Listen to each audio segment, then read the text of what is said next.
ওদের কোনো জমি বলতে কিছু নেই। জমি যেটা আছে সেটা হচ্ছে নবাবের। 30 বছরের রাস্তা হুট করে রাস্তা বন্ধ করে দিল। আজকে বাড়ির থেকে আমার বাইর হওয়ার কোনো রাস্তা নেই। হুট করে কিছু হলে যে একটা অ্যাম্বুলেন্স আসবে তারও কোনো উপায় নেই। বারবার রিকোয়েস্ট করছেন যে ওনার চলার রাস্তা নেই, ব্লক হয়ে যাচ্ছে, অসুস্থ মানুষ, উনি অ্যাম্বুলেন্স আসলে যাবে কোথায়, অ্যাম্বুলেন্স কোন দিক দিয়ে যাবে, সেই সুবাদে ওনার অ্যাম্বুলেন্সটা যেন বাড়ি পর্যন্ত পৌঁছায় তার জন্য রাস্তাটা আজকে এটা তুলে নিয়েছে। রাস্তা না দখল? সাতকুড়ার গির্জা ঘিরে ফের তীব্র সংঘাত, প্রশ্নের মুখে সমঝোতা।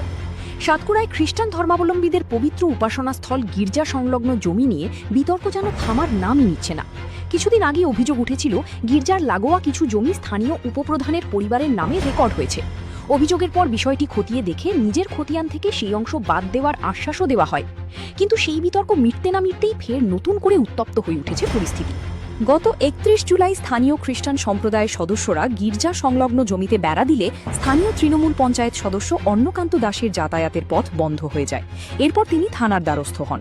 পুলিশের উদ্যোগে উভয় পক্ষের সঙ্গে আলোচনা ও সমঝোতার ভিত্তিতে রাস্তা খুলে দেওয়া হয়। তবে এখানেই শেষ নয়। গির্জা ট্রাস্টের দাবি তারা ওই সমঝোতায় সন্তুষ্ট নয়। তাদের বক্তব্য, যে জমি তাদের বৈধ দখলে রয়েছে সেখান থেকে 1 ইঞ্চিও ছাড়া হবে না। ট্রাস্টের আরও অভিযোগ, অন্নকান্ত দাসের বাড়ির সামনে দিয়েই বিকল্প রাস্তা রয়েছে, তা সত্ত্বেও তিনি গির্জার জমির ওপর দিয়েই যাতায়াত করতে চান। এখন প্রশ্ন উঠছে, এটি কি শুধুই যাতায়াতের রাস্তার বিরোধ, নাকি গির্জার জমিকে ঘিরে নতুন করে দখল বিতর্কের সূচনা? প্রশাসনের পরবর্তী পদক্ষেপের দিকেই এখন তাকিয়ে রয়েছে গোটা সাতকুড়া। এসবিপি নিউজের পক্ষ থেকে আমরা জানিয়ে রাখি, এই ঘটনায় উভয় পক্ষের বক্তব্যই গুরুত্বপূর্ণ। প্রশাসনের চূড়ান্ত সিদ্ধান্ত ও সরকারি নথির ভিত্তিতেই প্রকৃত অবস্থান স্পষ্ট হবে। এই বাড়িটা করার আমার 30 বছর হলো। 30 বছর থেকে এই খোলামেলা এই রাস্তায় আমাদের যাতায়াত। এখন 30 বছরের রাস্তা হুট করে রাস্তা বন্ধ করে দিল। আজকে বাড়ির থেকে আমার বাইর হওয়ার কোনো রাস্তা নেই। তো এটার জন্যই আমি পুলিশকে বলছি, পুলিশ আসছে, পুলিশ দেখলো। আমার কথা হচ্ছে, আইনগত দিক থেকে যদি এইভাবে রাস্তা বন্ধ করা যায় তাহলে তো আমার আর কিছু বলার নেই। আমার এটাই দাবি, রাস্তা রাস্তার মতো থাকবে, আমার কোনো আপত্তি নেই। এটাতে আপনার কিরকম সমস্যা হচ্ছে বর্তমানে? সমস্যা, বাড়ি থেকে বেড়াতে পারছি না। এই যে আমার ছোট ছেলে চা পাতার ব্যবসা করে, গাড়িটা বাড়ির ভিতরে পড়ে আছে, গাড়িটা বাইর করতে পারছে না। আমরা যে বাইক নিয়ে বাড়ি থেকে বাইরে হবো তার কোনো উপায় নেই। আমি নিজে হার্টের পেশেন্ট, হুট করে কিছু হলে যে একটা অ্যাম্বুলেন্স আসবে তারও কোনো উপায় নেই। এটার জন্য আমি পুলিশের কাছে আবেদন করছি, রাস্তাটার জন্য। ওরা যে বলছিল জমির এইটা নাকি দখল হয়েছিল আপনাদের পরিবারের নামে, এটা রেজিস্ট্রি করেছিল, এটা নিয়ে কি বলেছেন? না, জমির আমার পরিবারের নামে রেজিস্ট্রি, আমি কোনো জমি করেও ওদের জমি কোনো রেজিস্ট্রি করে নিইনি। কারণ এখানে তো ওদের কোনো জমি বলতে কিছু নেই। জমি যেটা আছে সেটা হচ্ছে নবাবের ওয়ারিশের। নবাবের ওয়ারিশের থেকে আমি 72-এর 490 দাগ, সেটার থেকে 10 বিঘা নবাবের যে ওয়ারিশ গোলাম নঈম, তার কাছ থেকে আমি রেজিস্ট্রি করে নিয়েছি। সেই মোতাবেক এই জমিটা আমার কাছে আছে। কিন্তু তার পরবর্তী 472-এর 492 একটা দাগে পুকুর আছে। সেই পুকুরটা ভুলবশত আমাদের ওই ছেলেদের রেকর্ডে উঠে যায়। তো এখন যে ভুলবশত উঠছে সেটা আমরা ভুল করে উঠছে, আমরা সেটা আমাদের রেকর্ড কেটে দিব। যে পুরনো রেকর্ড আছে সেই রেকর্ডে চলে যাবে। কারণ একটা অন্যের জমি তো কাউকে রেজিস্ট্রি দেওয়ার অধিকার আমার নেই। এটাই চলছে নাকি? হ্যাঁ, ঠিক আছে। আপনার নাম পরিচয় বলুন। আমি অন্নকান্ত দাস, আমি এখানকার স্থায়ী বাসিন্দা। ধন্যবাদ।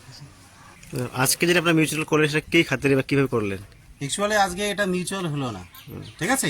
উনি বারবার রিকোয়েস্ট করছেন যে ওনার চলার রাস্তা নেই, ব্লক হয়ে যাচ্ছে, অসুস্থ মানুষ, উনি অ্যাম্বুলেন্স আসলে যাবে কোথায়, অ্যাম্বুলেন্স কোন দিক দিয়ে যাবে, সেই সুবাদে ওনার অ্যাম্বুলেন্সটা যেন বাড়ি পর্যন্ত পৌঁছায় তার জন্য রাস্তাটা আজকে এটা তুলে নিয়েছে। আর এখানে পরিষ্কার একটা মিউচুয়াল কপি লেখা হয়েছে, এখানে আগামী দিনে জমি মাপা হবে, জমি মেপে সীমানা নির্ধারণ করা হবে, আন্দোলন কিন্তু জারি থাকলো। আমি শুধু আপনাকে একটা কথা বলতে চাই, সবাই জানুক, উনি 30-35 বছর রাজত্ব করেছেন দক্ষিণ বিড়িবাড়িতে। হ্যাঁ, এত বছর প্রধান থেকেছেন, অনেক কিছু করেছেন। আমরা দক্ষিণ বিড়ি মানুষ ওনাকে ভগবান মনে করতাম, শ্রদ্ধা করতাম, সম্মান করতাম। আজকে আদিবাসী সম্প্রদায় যারা এতদিন তার পেছনে ছিলেন, উনি একটা কেস দায়ের করেছেন। দেখেন এখানে কি লিখে রেখেছে জানেন তো? লোহার শাবল দা কুড়ুল নিয়ে আমাদেরকে প্রাণে মারার হুমকি দেয়। এত বড় একটা মিথ্যে কেস কেমন করে দেয় এই অসহায় মানুষগুলোর বিরুদ্ধে?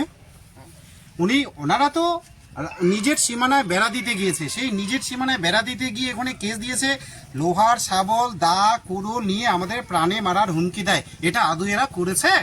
কি আপনারা করেছেন? কি কিছুই করেনি। তাহলে কেন উনি এত বড় একটা নামি দামি মানুষ, সবাই যাকে সম্মান করে, তিনি একটা মিথ্যা কেস দেবেন কেন?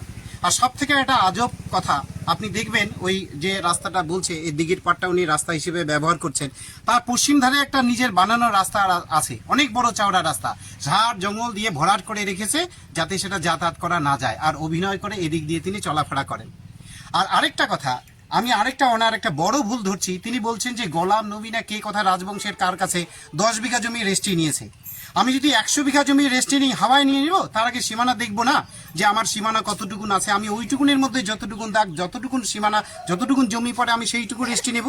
আর উনি যদি 10 বিঘা হাওয়ায় রেস্ট্রি নিয়ে থাকেন, তো সেই আম গাছ থেকে তিনি দক্ষিণ দিকে সালিয়া দিদির বাড়ি, পাঁশকুড়ার বাড়ির দিকে 10 বিঘা মেপেই নিক না, ওনাকে কি দিঘির পাড়ের দিকেই আসতে হবে? উনি দিঘির পাড়ের দিকে কতটুকুন শিকল হয় সেটা মেপে তো রেস্ট্রিটা নিতে যাবেন। হাওয়ায় রেস্ট্রি নিয়েছেন, এবার তো আশা রাখি যে এই গির্জার মাটিটা পর্যন্ত বুঝে ওনার 10 বিঘার মধ্যে ঢুকে যাবে। তা ওনার ব্যক্তিগত স্বার্থের জন্য কি গির্জাটা উঠে যাবে, পুকুরটা উঠে যাবে?